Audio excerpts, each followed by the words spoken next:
जो कश्मीर में इस टाइम पे जो ऑपरेशन हुआ, अगर आप वहां पे होते तो आपका क्या स्टाइल होता है इस चीज पे? देखिए, आप दो चीजें हैं। एक तो जो ऑपरेशन सिंदूर, तो आपको क्या लगता है कि आज भी आर्टिकल 370 हटने के बाद भी सिचुएशन कश्मीर में वैसी की वैसी? नहीं, ये तो मैं नहीं कहूंगा कि आर्टिकल 370 हटने के बाद सिचुएशन वैसी की वैसी है। बहुत परिवर्तन हुआ है और सकारात्मक परिवर्तन हुआ है। तो जो खामोशी 2020 के बाद कश्मीर में धीरे धीरे स्टेबिलिटी बढ़नी शुरू हुई और एकदम से इतना बड़ा कांड हो गया, तो आपको ये नहीं लगता कि आज भी हम लोगों के मन को बदल नहीं पाए हैं कश्मीर? देखिए, ये तो कश्मीर में मन बदलने की तो आप बात इसलिए नहीं कर सकते कि जो इंटीरियर में हैं लोग, जब कम्युनिकेशन गैप हो जाता है ग्राउंड में, मतलब आपकी ग्राउंड टीम से, तो बैकअप प्लान क्या होता है उस टाइम पे? बैकअप प्लान तो यही रहता है प्लान कि आपके जो पीछे फोर्स है।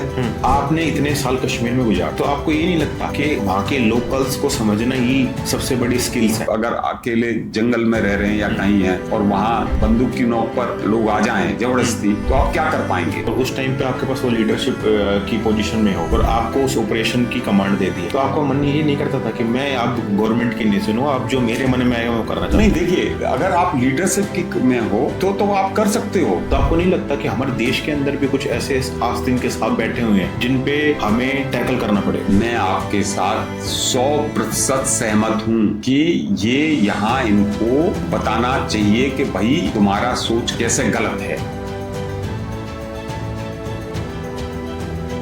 नमस्कार दोस्तों, तो आज के इस पावर प्रेक शो में आपका स्वागत है। और आज हम जिस मुद्दे पे बात करने जा रहे हैं उस मुद्दे पे सारा देश बात कर रहा है। हाँ, मैं बात करूंगा अभी जो रिसेंट में जो ऑपरेशन हुआ, ऑपरेशन पहलगाम, उस पे। और इसी क्रम में आज जो शख्सियत हमारे साथ जुड़ी है, उन्होंने बैटलफील्ड को ग्राउंड जीरो पे देखा है। उन्होंने देखा है कि वर्दी में कितनी पावर होती है, कितनी रिस्पॉन्सिबिलिटी होती है और क्या किन चीजों से इनको गुजरना पड़ता है। तो मैं स्वागत करना चाहूंगा आज के इस एपिसोड में मिस्टर कमलकांत सर का, जो सीआरपीएफ में इंस्पेक्टर जनरल से रिटायर्ड हुए हैं और सर से आज इस पर्टिकुलर ऑपरेशन के बारे में बड़े ही डिटेल में जानेंगे। तो सर, आपको स्वागत है आज के पॉडकास्ट में। नमस्कार आपका और आपके दर्शकों को मेरा सादर नमस्कार। ठीक है, तो सर, जो कश्मीर में इस टाइम पे जो ऑपरेशन हुआ, अगर आप वहां पे होते तो आपका क्या स्टाइल होता है इस चीज पे? देखिए, आप दो चीजें हैं। एक तो जो ऑपरेशन सिंदूर है उसमें तो भूमिका हमारी आर्म फोर्सेस की, जैसे जिसमें कि आर्मी और एयर फोर्स विशेष तौर से उनकी है, क्योंकि जो मिसाइल्स वगैरह उनके पास होती हैं वो उन्होंने यूज की हैं। हाँ, उसके बाद जो ऑपरेशंस चल रहे हैं, अभी आपने देखा कि कल भी 3 आतंकवादी मारे गए, आज और उससे पहले एक दिन मारे गए थे और 3 आतंकवादी त्राल में कल मारे गए। तो ये जरूरी है कि अगर मैं वहां पर होता और मेरे ऊपर अगर जिम्मेदारी होती तो मैं कई स्टेजेस में इसको काम करते। पहले तो आतंकवादियों को तो मारना ही मारना, उसके तो वो तो सबसे पहला काम है कि आतंकवादियों का वध करना ही हमारा जरूरी है। ठीक है, लेकिन इसके साथ साथ उनके जो सहयोगी हैं, जो उनको सहयोग करते हैं, उनको भी बिल्कुल उसी रूप में खत्म करना है जैसे आतंकवादियों को करते हैं। बिल्कुल। अब ये पहलगाम में जो हुआ, ये आतंकवादी जो अभी तक की रिपोर्ट है कि काफी पहले आ गए थे, यहाँ छुपे हुए थे, उनके हथियार आए, उन्होंने रैकी किया होगा किसी के साथ, वो कहीं रुके होंगे, फिर जब ये हत्याकांड करने के बाद वो गए हैं तो भी रुके हुए हैं, अभी तक पकड़े नहीं जा सके हैं। क्या उनको आसमान निगल गया, जमीन निगल गई, क्या हुआ है? तो सबसे बड़ी बात तो यह है कि आतंकवादियों के साथ साथ उनको जो सपोर्ट सिस्टम है उनका, उसको भी बिल्कुल नेस्तनाबूद करते। हर तरह के एक्शन होते हैं, जो बड़े एक्शन है उसको आर्मी कर रही है, कोई बात नहीं है, और जो सीआरपी है विशेष तौर से, उसको छोटी छोटी टीम बना के जो इनके जो आतंकवादी हैं उनको तो मारना ही मारना है, प्लस जो हाइब्रिड आतंकवादी हैं जिनको का कोई रिकॉर्ड नहीं है, उनका रिकॉर्ड करके उनको भी नेस्तनाबूद करना है। उनका जो फाइनेंशियल, जहां से उनको फाइनेंस मिलता है, उसको बर्बाद करना, ये बहुत कई चीजें हैं जिनको हम एक साथ कर सकते हैं। बिल्कुल सर। तो सर जैसे अभी हमने बात की कि बिना किसी लोकल सपोर्ट के ये चीज पॉसिबल नहीं थी, और हमने भी देखा कि जब से ये चीज हुई है, हमारी जो आर्म्ड फोर्सेस है और जो हमारी एजेंसीज हैं वो लोकलाइट्स की इन्वॉल्वमेंट के लिए सर्च कर रही है कि कौन कौन इसमें सपोर्ट किया था, किस किसने, और कौन कौन इसमें इन्वॉल्वमेंट थी। तो आपको क्या लगता है कि आज भी आर्टिकल 370 हटने के बाद भी सिचुएशन कश्मीर में वैसी की वैसी है? नहीं, ये तो मैं नहीं कहूंगा कि आर्टिकल 370 हटने के बाद सिचुएशन वैसी की वैसी है। बहुत परिवर्तन हुआ है और सकारात्मक परिवर्तन हुआ है। जो आपने पत्थरबाजी की घटनाएं सुनी थी वो बिल्कुल अब देखने को नहीं मिल रही हैं, और उनका जो आतंकवादियों ने डर का एक की वजह से काफी बड़ा बेस बना लिया था, उसमें भी कमी आई है। लेकिन हाँ, सर्टेनली ये जो इलेक्शन हुए हैं वहां, उसके बाद से स्थिति परिवर्तित हुई है। अच्छा। देखिए, आम जनता को तो मालूम नहीं है कि जो स्टेट गवर्नमेंट जो अब आई है, इसके पास पुलिस का चार्ज इसके पास नहीं है। ठीक है, तो लेकिन उनको तो इस तरह का एहसास नहीं है। तो इनके आने के बाद, इलेक्शन होने के बाद, थोड़ा सा जो आतंकवादी हैं और उनके जो सपोर्टर हैं वो ये इस तरह का एक माहौल बना रहे हैं कि अब हम दोबारा आने वाले हैं। देखिए, बड़े ऑपरेशंस जो जैसे अभी वहां उनको मारा, आतंकवादियों को घुस के पीओ JNK में भी मारा और पंजाब में भी मारा, पाकिस्तान के पंजाब में। बिल्कुल, वो आर्मी का काम है, आर्मी कर रही है।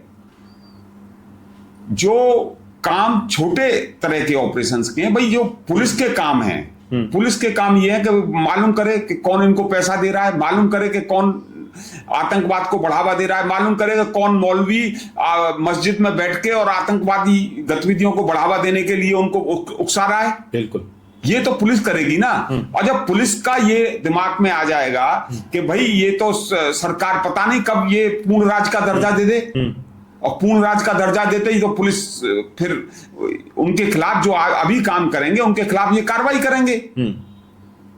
भाई मुफ्ती मोहम्मद सईद की जो बेटी है वो हो या उमर अब्दुल्ला हो, बिल्कुल दोनों ही तो साहब खुलेआम पुलिस के कहते हैं भाई तुम ये क्या कर रहे हो, ये अत्याचार कर रहे हो, ये कर रहे हो।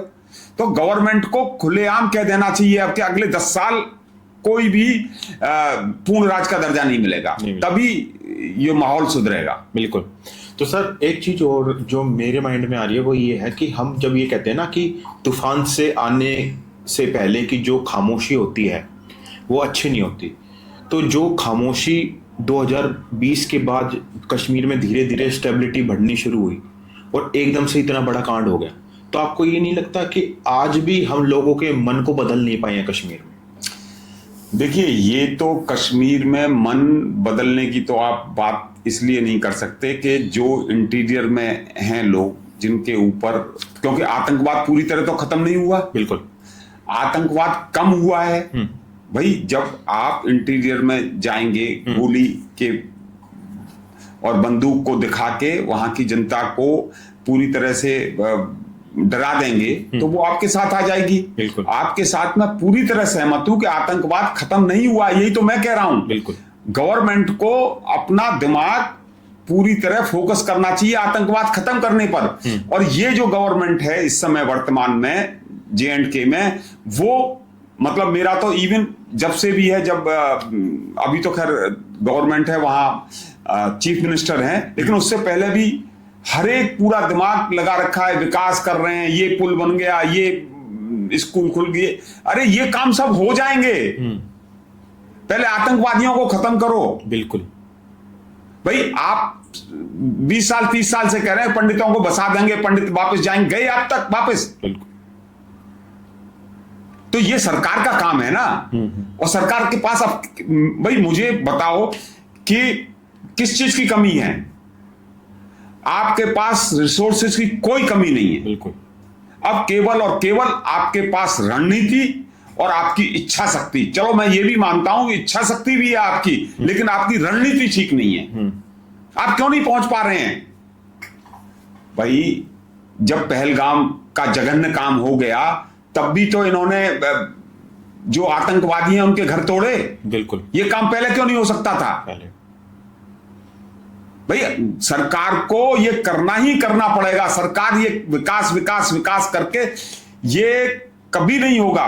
उनके जो औरा आतंकवादियों का बना हुआ है उसको तोड़ना ही तोड़ना पड़ेगा, उनको ध्वस्त करना पड़ेगा। इनको क्यों नहीं, इनको जो पुलिस वाले शहीद हुए हैं हमारे, उनके नाम पर स्कॉलरशिप शुरू की जाए, उनको महिमा मंडित किया जाए। अभी तो ये है कि जो मार देते हैं उनके जनाजे में लोग नहीं आते, आतंकवादी के जनाजे में हजारों लोग पहुंचते हैं। ये कब खत्म होगा? ये जब खत्म होगा जब सरकार ऐसे लोगों के अगेंस्ट एक्शन लेगी जो आतंकवाद करते हैं या उनको सपोर्ट करते हैं। एकदम एक आदेश दे कि जो भी बच्चा आतंकवादी गतिविधियों में थोड़ा भी संलिप्त पाया गया उसको न तो सरकारी नौकरी मिलेगी, बड़ा हो जाएगा तो कोई सरकारी का ठेका नहीं मिलेगा, कोई भी सरकारी काम में वो उसको मदद मिल ही नहीं सकती, सारी योजनाओं से वंचित। ठीक है। तो सर एक चीज बताओ कि जैसे हमारी सेंट्रल गवर्नमेंट है वो अपना दी बेस्ट कर रही है कश्मीर के लिए कि वो स्टेबिलिटी ला पाए, बट मुझे लगता है कि सबसे बड़ा जो इशू है कि हम कश्मीरियों का माइंड सेट चेंज नहीं कर पा रहे हैं। उनको आज भी ये लगता है, जितनी जो मैं रील्स आजकल देख रहा हूँ इंस्टाग्राम वगैरह पे, किसी ने एक बड़े क्रिएटर ने वहाँ के लोगों से पूछा कि कश्मीर किसका पार्ट है, आज वो ये कहते हैं कि कश्मीर एक इंडिपेंडेंट है। तो आपको क्या लगता है कि हमें उनकी माइंडसेट पे काम करने की जरूरत है ताकि हम उनको बता सकें कि भारत का वो एक अभिन्न हिस्सा है और हम उसके लिए ही सब कुछ कर रहे हैं? देखिए, दो तीन चीजें हैं। एक तो हिस्ट्री में भी आप जाइए, इसमें कोई शक नहीं है कि जब देश आजाद हुआ उस समय वो एक इंडिपेंडेंट स्टेट थी। जम्मू कश्मीर एक इंडिपेंडेंट स्टेट थी। राजा हरि सिंह वहां के राजा थे, उन्होंने उसको अलग रखने की कोशिश की, वो उसको इंडिपेंडेंट रखना चाहते थे। तो वो जो वोकैबुलरी में शब्द आ जाते हैं वो इसी तरह आ जाते हैं जब, और वो एक पीढ़ी से दूसरी पीढ़ी में जाते हैं तो वो उसको चेंज होने में टाइम लगता है। एक तो बात ये हो गई। जो मैं उससे बड़ी बात करना चाहता हूं वो ये है कि जो मानसिकता है, हमारे एक रिश्तेदार गए थे जब हम कश्मीर में पोस्टेड थे, तो वहां वो एक जो दुकानदार, लेडी दुकानदार थी, वो उनसे कहने लगी, बोले जब कोई बात हुई कि आप लोग तो बिना वीजा के यहां आ जाते हैं। अच्छा, ये मानसिकता वहां थी और वहां मानसिकता है। अभी सरकार ने क्या किया? सरकार ने, भाई किसी चीज को जब तक मना करोगे, जैसे आप ढुलमुलपन रखोगे, हाँ कर लो, हाँ नहीं कर लो, तो बच्चा अपना मन की करता है, और आओ नहीं बिल्कुल नहीं करोगे चलो, तो बच्चा वो काम नहीं करेगा। ऐसे ही सरकार ने आतंकवादी मारा गया, इसके साथ चलो 20,000 का जुलूस निकाल लो, प्रोसेसन निकाल लो, पत्थर आर्मी पे फेंक दो, बीएसएफ पे फेंक दो, सीआरपी पे फेंक दो, जिप्सी तोड़ दो, तुम्हारे खिलाफ कुछ नहीं होगा। अगर सीआरपी बीएसएफ गोली चलाएंगे तो उनके खिलाफ एफआईआर दर्ज हो जाएगी। तो ये सब एक दिन में तो नहीं हुआ, एक लंबी प्रोसेस है। भाई 2019 के बाद थोड़ी सी स्थिति बदली जब वहां लेफ्टिनेंट गवर्नर आ गए, बिल्कुल ठीक है, लेकिन जब तक ये ढुलमुलपन करके गवर्नमेंट एक बिल्कुल स्ट्रिक्ट नहीं कहेगी कि नहीं नहीं नहीं, नहीं का मतलब नहीं, तब तक ये चलता रहेगा। अच्छा, ठीक है। तो सर कमलकांत सर, एक चीज जो मैं आपसे पूछना चाहूंगा, जब आप 90s में सबसे हाई टाइम पे मिलिटेंट फेस था, उस टाइम पे कश्मीर में आपने वहां पे अपनी लीडरशिप प्रूव की, तो आपको क्या लगता है कि 90s से 2025 के आज के समय में क्या चीजें चेंज हुई है? हाँ, चेंज हुई है, इसमें कोई शक नहीं है, चेंज हुई हैं चीजें। और लेकिन मैं यहां देखता हूं कि उस समय जो हम लोगों का इन्वॉल्वमेंट था वो बहुत ज्यादा था। मतलब हम 24 में से 18 घंटे काम करते थे। सुबह उठते समय कि भाई कौन से आतंकवादी को पकड़ना है, लंच अगर मिल गया तो ठीक है, डिनर मिल गया तो ठीक है, लेकिन हमारी प्रायोरिटी वही थी। और कई जगह काफी रिस्क लेके काम करते थे, और इसके लिए मैं अपने हमारे जो लीडर्स थे उनको भी याद करता हूं कि वो लीडर्स बहुत बढ़िया थे। वो आपके साथ शाम को बैठ के भी खाना खाएंगे, ये करेंगे, फिर बात करेंगे, सब करेंगे। वो मुझे लगता है कि थोड़ा सा अब कमी महसूस होती है। अच्छा, कि जो सीनियर लीडर्स है और जो नीचे वाले लीडर्स हैं उनके बीच में जो हाँ, जो कन्वर्सेशन जो फील्ड में काम करने वाली लीडरशिप है, हाँ। और जो हाई हमारी लीडरशिप है, उनके बीच जो एक ब्रिज होना चाहिए, जो एक इंटीमेसी होनी चाहिए, बिल्कुल एक हैं हम। क्योंकि देखिए, वहां जहां जान की बात हो, जान के साथ साथ गलती होने की भी कभी कभी संभावना रहती है, न चाहते हुए भी, ठीक है। तो जब तक आपके साथ सीनियर अफसर्स का हाथ नहीं होगा, वो नहीं हो पाएगा। वो मुझे लगता है कि वो थोड़ा कम हुआ है। ठीक है, तो ये आपने बहुत बड़ी बात कही कमलकांत सर, कि हमें एक ब्रिज बनाना पड़ेगा ऑफिसर्स और जो नीचे की जो हमारी लॉबी होती है उनके बीच में। तो सर एक चीज और, आप इतने सारे ऑपरेशंस में गए हो और आपने अपनी लीडरशिप में चीजें की हैं, तो जो पहले 10 सेकंड बोलते हैं ऑपरेशन के दौरान वो काफी क्रिटिकल होते हैं। उस टाइम पे लीडर की क्या माइंडसेट रहता है? ऐसा होता है कि देखिए, मैं आपके बैठ के यहाँ कहूँ कि भाई दिल हुम करे टाइप नहीं होता तो मैं गलत हो जाऊंगा। अच्छा। जब आप जाते हैं और ये ऐसे, भाई ये बुलेट प्रूफ वगैरह तो अब आई हैं। हाँ। हम लोग तो बिना बुलेट प्रूफ के ही जाते थे। अच्छा। गाड़ियों में भी हम लोग जो अब बुलेट प्रूफ आप देखते हैं वो नहीं थे, हम दोनों लकड़ी के पट्टे लगाते थे। अच्छा। और उनके बीच में मिट्टी भरते थे। अच्छा। और ये आगे से तो कोई था ही नहीं बुलेट प्रूफ शीशा वगैरह, तो फिर बाद में थोड़े थोड़े दो चार आने शुरू हुए। तो होता है, लेकिन एक बार जब हो गया तो फिर नहीं मालूम पड़ता। फिर तो भागो भागो भागो, लगाओ लगाओ, मारो मारो मारो, ये होता है फिर। अच्छा। फिर कि एक बार जब उतर गए तो फिर हाँ, बस अब पीछे देखना नहीं। फिर नहीं। अच्छा, तो सर जब आप इस तरह के ऑपरेशन में गए हो, कभी आपको ये फील हुआ है कि आपकी वजह से किसी की जिंदगी बदल गई? हाँ, कई बार ऐसा हुआ है। कई ऐसी घटनाएं हैं जहाँ के उन दिनों मतलब हम लोग निर्णय लेते थे, तुरंत निर्णय लेते थे। तो कई चीजें हैं। तो एक कुछ शेयर करना चाहोगे? एक आधा कोई ऐसे इंसिडेंट्स हो? एक इंसिडेंट इस तरह का था कि हम गए, हमें मालूम पड़ा एक मिलिटेंट पकड़ा गया। तो गए वहाँ मिलिटेंट जहाँ उसने बताया। अब यहाँ जाके मालूम पड़ा जो घर है वहाँ जो थी, मतलब उनके भाई भी थे, महिलाएं भी थी। तो उससे बोले कि साहब हथियार हमारे पास नहीं है। तो मैंने उस मिलिटेंट से कहा, तो मिलिटेंट बोला साहब यहीं रखे हुए हैं और इस लड़की को दिए हुए हैं हथियार। अच्छा। तो वो जो लड़की ने जब जैसे ही मिलिटेंट को देखा तो वो कहने लगी कि सर मैं 1 मिनट बात करना चाहती हूँ।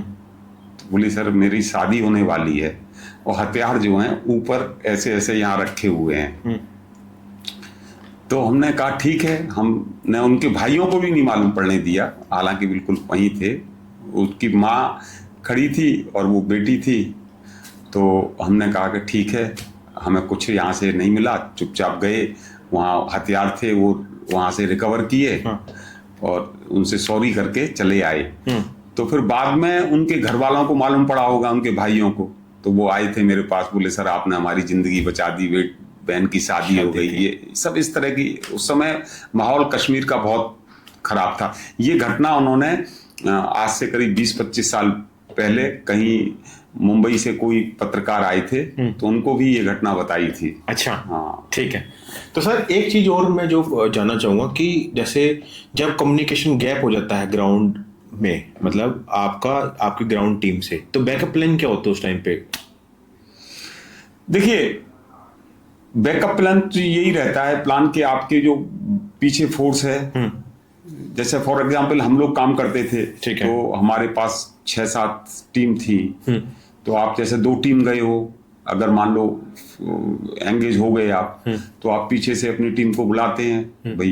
पर उस टाइम पे कम्युनिकेशन गैप नहीं हो पा, वो कम्युनिकेशन नहीं हो पा रहा टीम से, तब क्या करते हो? फिर तो क्या करेंगे, फिर तो अपना लड़ना है। जैसे हम लोग रखते थे 3 हमारे पास मैगजीन रहती थी। अच्छा। हमने स्ट्रिक्ट इंस्ट्रक्शन दे रखे थे कि पहली तो भले ही आप मैगजीन कैसे भी निकाल दो, हाँ, लेकिन जो लास्ट मैगजीन है वो केवल तभी उसमें से एक राउंड जाएगा जब आप मिलिटेंट सामने देखेंगे और उसको मारना होगा। अच्छा, ये क्योंकि फिर देखिए, आपके अगर सारे एम्यूनिशन खत्म हो गया तो फिर तो जो आपकी बंदूक है, आपकी AK-47 हो, कोई भी गन हो, हाँ। वो लाठी की तरह हो जाती है, बिना उसके तो कुछ है नहीं वो। बिल्कुल सर, बिल्कुल। तो कभी आपने अपनी इंस्टिंक्ट पे भरोसा करके किसी ऑपरेशन में गए हो कि हाँ चलो देखी जाएगी, इस तरह के एटीट्यूड के साथ? भाई वहां आप लोग कल्पना नहीं कर सकते, जैसे हम लोग आज बैठे हुए हैं ना यहाँ, हाँ, वहां दिन में 2-3 ऑपरेशन ऐसे करते थे हम लोग। दिन में अच्छा, जो डाउनटाउन का इलाका है श्रीनगर का, वहां जब हम लोग जाते थे तो शायद ही कोई दिन ऐसा जाता था जब फायर नहीं होता था हमारे ऊपर। अच्छा। तो ये जो अब हमें खुद को इस पर विश्वास करना मुश्किल होता है कि हम ऐसे ऐसे समय से गुजर के आए हैं। अच्छा, हाँ, तो ये तो रोज की बात थी। तो कमलकांत जी, एक चीज और बताओ सर कि जब इमरजेंसी अलर्ट आता है CRPF के पास, तो सबसे पहला स्टेप क्या होता है? नहीं, इमरजेंसी अलर्ट से मतलब? इमरजेंसी अलर्ट का मतलब कि जैसे कहीं से आपके पास कॉल आ गई कि यहाँ पे सिचुएशन बिगड़ चुकी है, तो सबसे पहला स्टेप क्या होता है उस टाइम पे? कश्मीर में देखिए स्थिति, एक तो वहां फोर्सेस काफी हैं, तो सब जगह ऑलरेडी ग्राउंड पे फोर्स होती है।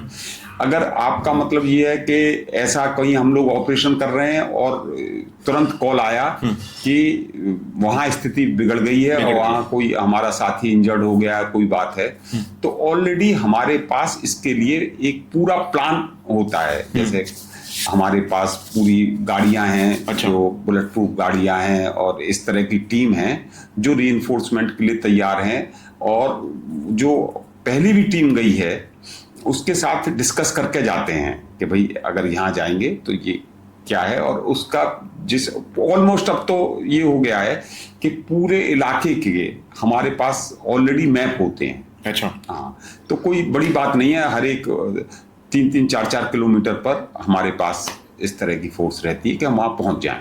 ठीक है।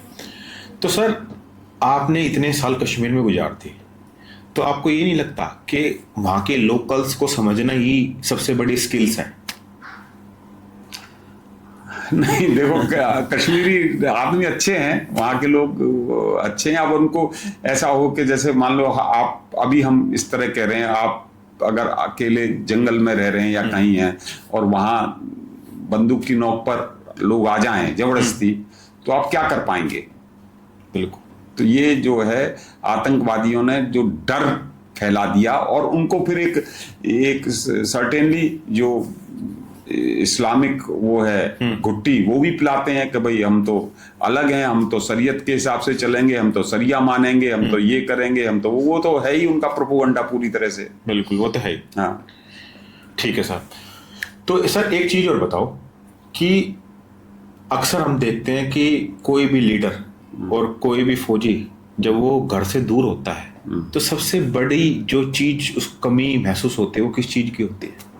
कमी तो जैसे फॉर एग्जांपल कश्मीर में हम जितने दिन रहे, तो कश्मीर में तो आपके पास समय ही नहीं होता। तो जब समय हो तब तो कमी महसूस हो, और फिर हम लोग एक परिवार की तरह रहते हैं, वहां भी सब लोग हैं, सुबह से शाम तक आपकी व्यस्तता है, दूसरों की समस्याएं, एक अधिकारी के रूप में तो आपको केवल अपनी समस्या नहीं देखनी, दूसरों की समस्याएं भी निपटानी है, सारी चीजें।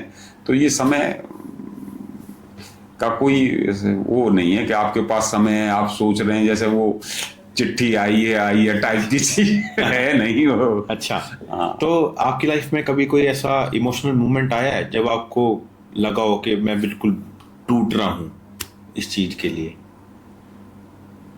शुरू में कभी कभी जब कश्मीर में ही थे, जैसे ये लोग गए यहाँ से, सब कश्मीरियों का जो घर था वो तोड़ दिए उन लोगों ने सारे, उनमें बुरी तरह से गंदी चीजें लिख दी, और वहां से काफी जो कश्मीरी हिंदू थे उनको मार के भगाया। हम लोग कोई स्ट्रिक्ट एक्शन नहीं ले पा रहे थे क्योंकि सरकार के इस तरह के निर्देश नहीं थे। उस समय जरूर लगता था कि भाई ये कैसे सरकार, कोई भी सरकार इतनी मतलब लापरवाह हो सकती है। ये जरूर दिन में आता था कि भाई इतनी ज्यादा यहाँ गतिविधि चल रही है और हमारी सरकार बिल्कुल कान में तेल डाल के और रो लगा के सो गई है क्या।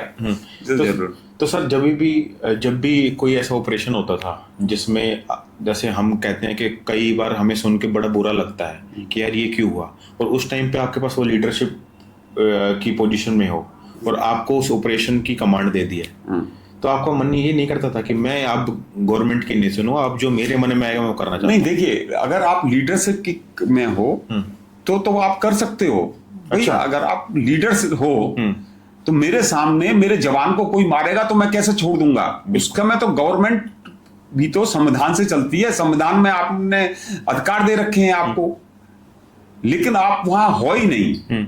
आप वहां नहीं हो, आप वहां से 20 किलोमीटर दूर आपकी ड्यूटी है, आप वहां के बारे में सुन रहे हैं, तब दुख होता है। अगर आप पूरे इंचार्ज हैं तो आप तो कर सकते हैं। अच्छा, फिर क्या चाहिए तो फ्री हैंड रहता है ऑफिसर के पास। जो ऑफिसर्स के पास दो चीजें हैं, एक तो फ्री हैंड आपको दे दिया, ठीक है, दूसरा फ्री हैंड तो दे दिया लेकिन वहां जाने ही नहीं दिया। भाई जैसे विशेष तौर से सीआरपीएफ जाती है जो भी सिविल एडमिनिस्ट्रेशन है उसकी मदद के लिए। इसीलिए पहले जब इलेक्शन होते थे तो जहां गुंडागर्दी होनी है, जहां बूथ लुटने हैं, वहां भेजते ही नहीं थे जो स्टेट पुलिस वाले। वो कहते थे बूथ लुटने हैं ये, और वह सीएपीएफ जो आई है वो इधर चले जाओ। अच्छा, तभी तो ये सब कंसेप्ट आया कि भाई बाहर से जो जाएंगे सेंट्रल के अधिकारी वो बताएंगे कौन कौन से बूथ पर सीएपीएफ रहेगी। अच्छा, तो इसी तरह यहां था कश्मीर में। भाई अगर ये कोई इस तरह के डायरेक्शंस होते, इस तरह के इंस्ट्रक्शंस होते, इस तरह की ब्रीफिंग होती कि भाई सब कुछ आतंकवादियों को कुचल दो, तो कुचल दिया जाता शुरू में ही। बिल्कुल। तो सर एक चीज और जो मैं आपसे पूछना चाहूंगा कि आपने इतने साल कश्मीर में बिताए हैं, आपने बड़े ग्राउंड जीरो पे चीजें देखी हैं, तो आपको क्या लगता है कि हम कश्मीर की हालत को किस तरह से सुधार सकते हैं? क्या मेन स्टेप्स गवर्नमेंट को लेने चाहिए? देखो, मान लो एक आदमी को कोई बीमारी हो गई और आप उसको दे दो, भाई बढ़िया कोट पहन ले, बढ़िया जूते पहन ले भाई 1 किलो मक्खन खा ले। अरे पहले बीमारी ठीक करो ना। फॉर एग्जाम्पल किसी को ट्यूबरकुलोसिस हो गई, टीबी हो गई, ठीक है, अब पहले उसके जो विषाणु हैं, उसके वायरस हैं, उनको जब तक खत्म नहीं करोगे तो वो क्या होगा, जो खिलाओगे वो पचेगा नहीं और तकलीफ पैदा करेगा वो। बिल्कुल। तो जब तक उसकी बीमारी क्या है वहां की बीमारी है कि इस्लामिक आतंकवाद। अच्छा, वहां इस्लामिक आतंकवाद है, वो वहां की बीमारी है। उसको पहले खत्म करो। कैसे खत्म करोगे? नंबर 1, जो आतंकवादी हैं उनको मारो। नंबर 2, जो आतंकवादियों के सपोर्टर हैं उनको मारो। नंबर 3, जो आतंकवादियों को मदद दे रहे हैं, जो आतंकवादियों को पैसे दे रहे हैं, जो आतंकवादियों को घर में रुका रहे हैं, उनको मारो। नंबर 4, जो बैठ के मस्जिदों में मौलवी जो बच्चों को बरगलाते हैं, उनको आतंकवाद के लिए कहते हैं भाई आतंकवाद करो, उसकी जगह राष्ट्रवादी मौलवी रखे जाएं। ये सारी चीजें करें। फिर जो पाकिस्तान है उसको एक्सपोज करो कि वहां क्या हालत है, साल कटोरे लेके फिर रहे हैं सब जगह, ठीक है। फिर एंश्योर करो कि वो कटोरे में भी उसके छेद कर दो पाकिस्तान के, एफएटीएफ में उसको लेके जाओ, पूरी दुनिया को बताओ। अमेरिका से कहो कि भैया यही पाकिस्तान है जिसने तुम्हारे 9/11 में सारे टावर गिर दिए थे, मंजिलों से बेचारे कूद कूद के नीचे आदमी मर गए हजारों। यही पाकिस्तान है जिसने बिन लादेन को जिसने अटैक कराया था, वर्ल्ड ट्रेड 9/11 वाला। यही पाकिस्तान है जिसने आपको अफगानिस्तान में आपके खिलाफ मदद दी थी और आप अभी भी इसके साथ हो। आप भारत को और पाकिस्तान को साथ साथ रख रहे हो। ये बात केवल अमेरिका को ऑफिशियली नहीं बताई जानी चाहिए, वहां की प्रेस में भी ये बात जानी चाहिए और पूछा जाए। मेरी तो अभी तक एक यक्ष प्रश्न की तरह ये बात समझ नहीं आती कि अमेरिका जिसके इतने लोग मारे गए आतंकवाद में, जिसको इतना नुकसान हुआ कि उनके बेचारे परिवार वाले अभी तक, भाई किसी के भी परिवार का एक भी आदमी चला जाता है, वो जब तक जिंदा रहता है उसकी याद भूल नहीं पाता। किसी का पति, किसी का बेटा, किसी का बाप, किसी की मां, किसी की बहन, इन लोगों ने, आतंकवादियों ने मारी, और वो सारे के सारे पाकिस्तानी थे। और वही पाकिस्तानी आज वहां जो आईएमएफ से लोन दिया है उसमें से 14 करोड़ तो उसने वो जो आतंकवादी अजहर मसूद है उसके घर वालों को दे दिए, जो आतंकवादी थे उनको दे दिया कि जो आतंकवादी मरे भाई 14 करोड़ तो ये लो, 100 आतंकवादी मरे 100 करोड़ तो आईएमएफ में से यहां चला जाएगा। ये बात रोज वहां कहनी चाहिए, रोज रोज प्रेस में वहां बताना चाहिए। हमारे यहां से हर महीने 2-3 मंत्रियों को भेजें, वो जो कहें वहां, भाई इसमें कोई शक नहीं है कि अमेरिका की से है पूरे विश्व में। उनसे कहें कि भाई तुम्हारे लोग इतने मारे हैं, तुम इन्हीं आतंकवादियों का साथ दे रहे हो, हत्यारों का साथ दे रहे हो। वो पर्ल को मारा, अभी देखो पर्ल को मारा तो अमेरिका तो नहीं मार पाया, किसने मारा? भारत ने अभी मारा है उस आदमी को जिसने वहां का पत्रकार जो है पर्ल का गला काट के हत्या की थी। हाँ, जो पारसी था, शायद यहूदी था, लेकिन वो था तो वहां का यूएस का। तो यूएस के नागरिक की हत्या भारत ने ली है, तो और वो जो अमेरिका है वो बराबर के उन पर रख रहा है। ये बात वहां प्रेस में बताई जानी चाहिए। बिल्कुल। तो कमलकांत सर, एक चीज और हमें देखने को आई, जब ये ऑपरेशन हुआ, हमने रेटेलिएट किया, तब हमने एक चीज देखी कि वॉर सिर्फ नेबरिंग कंट्री से नहीं है, हमारे अंदर भी एक वॉर चलना चाहिए। हमारे देश के अंदर हमें उन जो देशद्रोही है उनको ढूंढना पड़ेगा, क्योंकि कई ऐसी मेरे सामने रील्स आई जिनसे हमने बात करी और बड़े क्रिएटरों ने बात करी कि तुम्हारा इस पे क्या बोलना है। वो सब ये उल्टा ये कह रहे हैं कि हमारी आर्म फोर्सेस की गलती है, इसमें हम पाकिस्तान का नाम ना लें। तो आपको नहीं लगता कि हमारे देश के अंदर भी कुछ ऐसे आस्तीन के सांप बैठे हुए हैं जिन पे हमें टैकल करना पड़ेगा? मैं आपके साथ 100% सहमत हूं कि ये यहां इनको बताना चाहिए कि भाई तुम्हारा सोच कैसे गलत है। दूसरी बात, मैं तो आपको साधुवाद देता हूं, आपको धन्यवाद देता हूं, आपका आभार व्यक्त करता हूं, आपका शुक्रिया देता हूं कि आपने ये पॉइंट उठाया। इसी तरह ये एक जगह से दूसरी जगह बात जाएगी, युवाओं तक जाएगी, और जो भटके हुए हैं उनके दिमाग में भी ये बात जा सकती है कि भाई अगर ऐसा काम करोगे तो जो बाकी जनता है, जब 26 लोगों को धर्म पूछ के मार दिया, अब वो कह रहे हैं कि इंटेलिजेंस की कमी है। अरे भाई सिक्योरिटी फोर्सेस वहां, अब यहां मान लो दिल्ली रेलवे स्टेशन पे है, आप देखिए कि इजराइल जिसकी मोसाद का डंका बजता है पूरी दुनिया में, 7 अक्टूबर को वहां इंसिडेंट हो गया, ठीक है।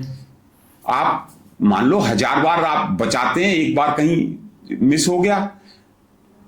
यूएस वर्ल्ड की नंबर 1 पावर है, वहां घुस गए ये आतंकवादी।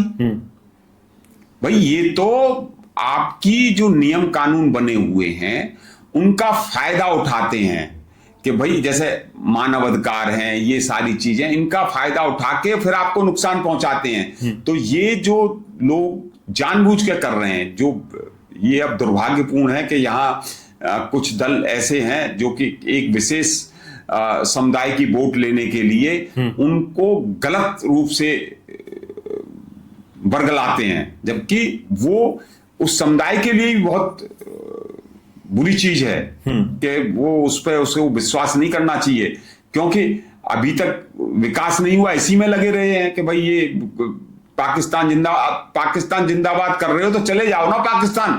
अभी आपने देखा कि इस इंसिडेंट के बाद जब गवर्नमेंट ने वीजा वगैरह बंद किए तो कितने लोग बाहर आ गए हाथ जोड़ के कि हमें यहाँ रहने दो, यहाँ रहने दो, यहाँ रहने दो। अगर इतना पाकिस्तान अच्छा है तो फिर जब चले जाओ वहां।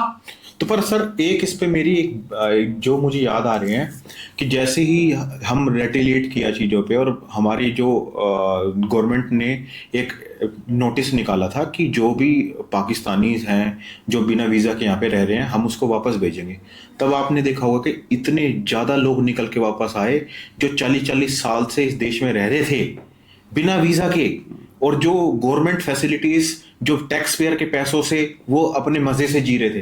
तो आपको नहीं लगता कि इतने साल से वो यहाँ पे रह रहे हैं, तो ये हमारी पॉलिसीज में ही कमी है?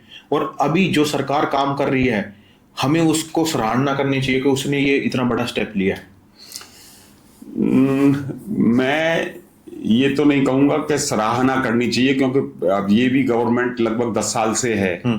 अभी भी आधार कार्ड आपके नकली बन रहे हैं, बिल्कुल, आपके पैन कार्ड नकली बन रहे हैं, आपकी सारी चीजें नकली हो रही हैं। आप चले जाइए कलकत्ता में, आप बस घुसिए, एक पूरा एक ऐसा जिसे कहते हैं टूल किट बनी हुई है कि वहां से आदमी चलेगा, कलकत्ता पहुंचेगा, या वहीं बॉर्डर पास करते ही आधार कार्ड लेके, लाइसेंस लेके, इलेक्शन का सारे कार्ड आपके बनके वहीं आपको मिल जाएंगे। अच्छा, हाँ, तो ये कौन जिम्मेदार है इसके लिए? भाई आधार कार्ड तो सेंट्रल गवर्नमेंट इस तरह की चीजें जारी करे कि अगर कोई ऐसा पाया जाएगा तो उसके खिलाफ एक्शन हो, और उसके खिलाफ भी आतंकवादियों जैसा एक्शन हो। भाई वहां से आप बना के जो आधार कार्ड है पूरे हिंदुस्तान में घूम रहे हैं। पर सर बात तो ये है ना, वो स्टेट गवर्नमेंट के अंडर आता है ना। तो स्टेट गवर्नमेंट को भाई 356 भी तो है। अगर स्टेट गवर्नमेंट काम नहीं कर पा रही है तो उसको भंग करो। पर फिर भंग कर देते हैं, फिर ओपोजिशन ये कहता है कि यहाँ पे डेमोक्रेसी खत्म हो रही है। भाई देखो, अब ये तो इच्छा शक्ति की बात है कि जो गलत काम करेगा। अब पहलगाम होने के बाद तो इन्होंने वीजा रद्द किए, बिल्कुल। पहलगाम होने के बाद तो जो आतंकवादी हैं उनके घर तोड़े, बिल्कुल। तो क्यों हम एक घटना का वो करें? अभी आपका बंगाल बॉर्डर पे कई जगह ऐसी हैं जहां की वहां की स्टेट गवर्नमेंट ने बीएसएफ को जमीन नहीं दी कि आप अपना एक पोस्ट बना लो। अच्छा,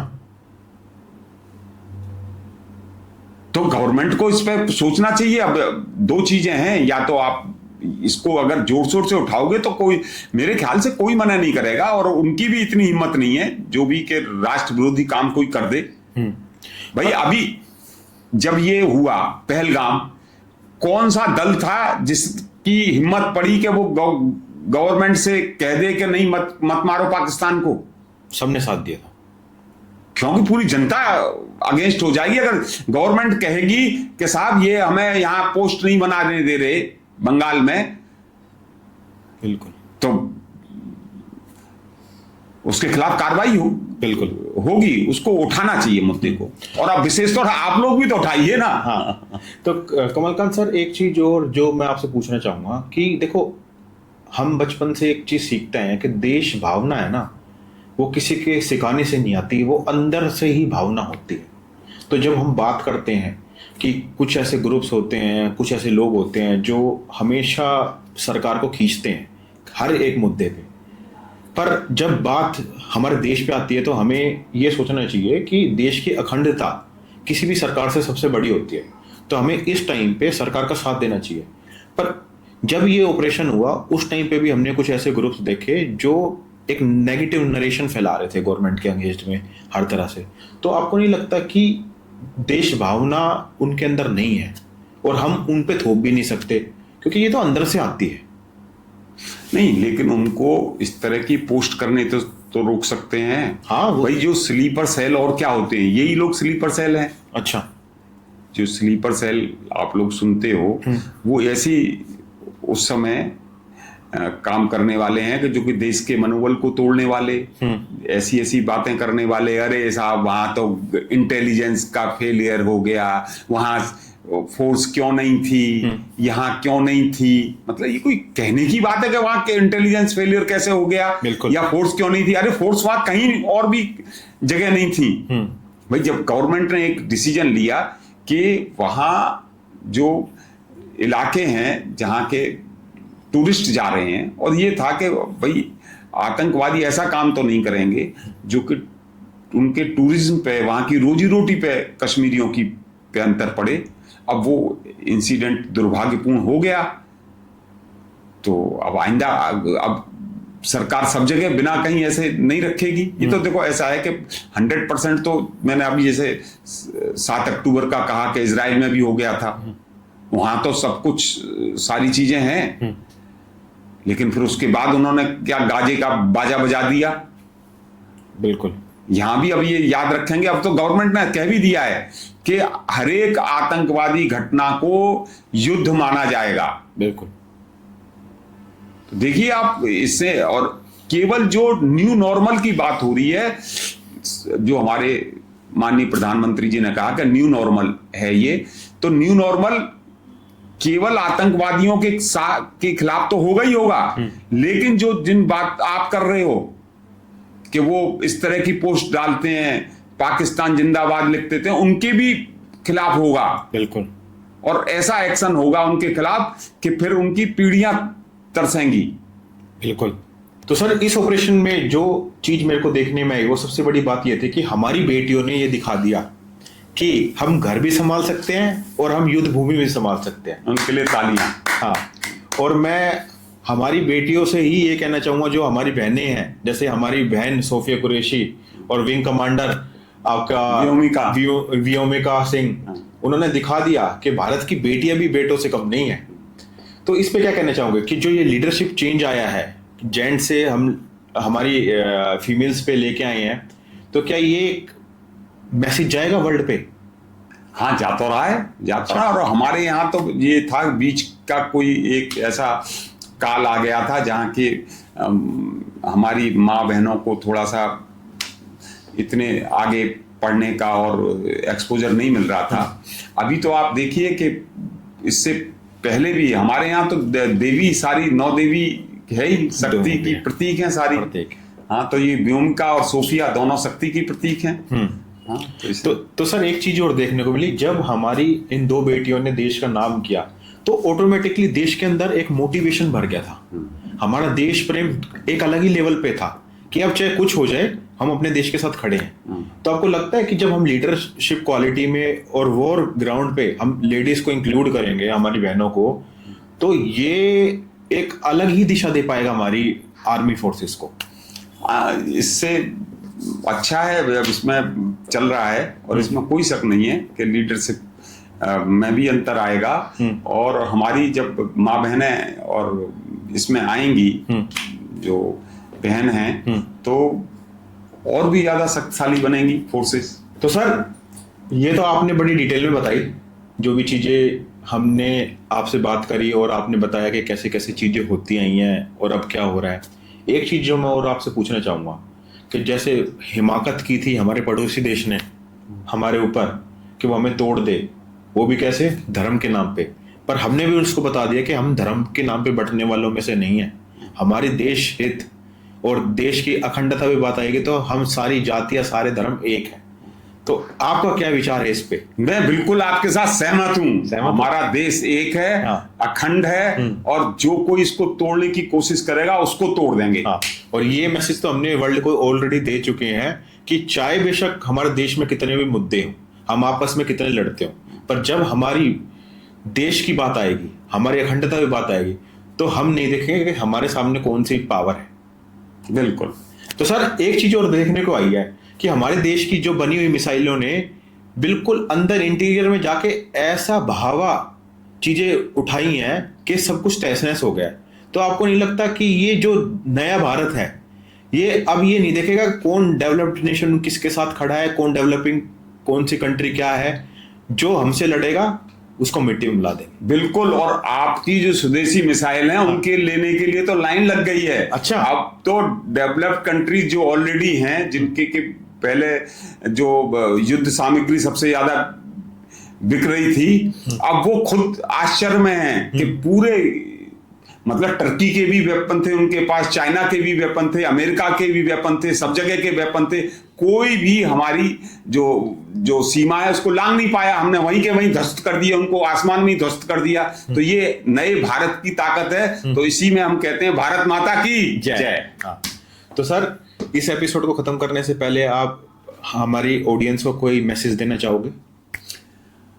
बस मैं यही कहना चाहूंगा कि स्थितियां कुछ भी हों, धैर्य बनाए रखें, और जब आप धैर्य बनाए रखते हैं तो उससे निकलने के अच्छे अच्छे रास्ते होते हैं। दूसरी बात, जो स्थिति अपने में कुछ नहीं होती, आपका जो सोचने का और उसको रिएक्ट करने का तरीका होता है, उस पर सब कुछ निर्भर करता है। तो आप सदैव सकारात्मक रहें, देश के प्रति अच्छा सोचें, और बस फिर सब कुछ आपके लिए अच्छा होगा। ठीक है, तो ये काफी भावनात्मक पॉडकास्ट रहा, और इसको खत्म करने से पहले हम दोबारा से बोलेंगे भारत माता की जय। तो दोस्तों, अगर आपको आज का ये पॉडकास्ट अच्छा लगा हो तो प्लीज अपने फ्रेंड्स और अपने फैमिली में शेयर करना। और कमलकांत सर स्टार्टिंग से ही हमारे लिए एक इंस्पिरेशन रहे हैं, और मैं आगे भी सर के साथ और करना चाहूंगा और जानना चाहूंगा कि सर के विचार और क्या क्या है, क्योंकि एक एपिसोड में हम सब कुछ कवर नहीं कर सकते। तो मिलते हैं अगले एपिसोड में, तो बने रहिए। Thank you so much.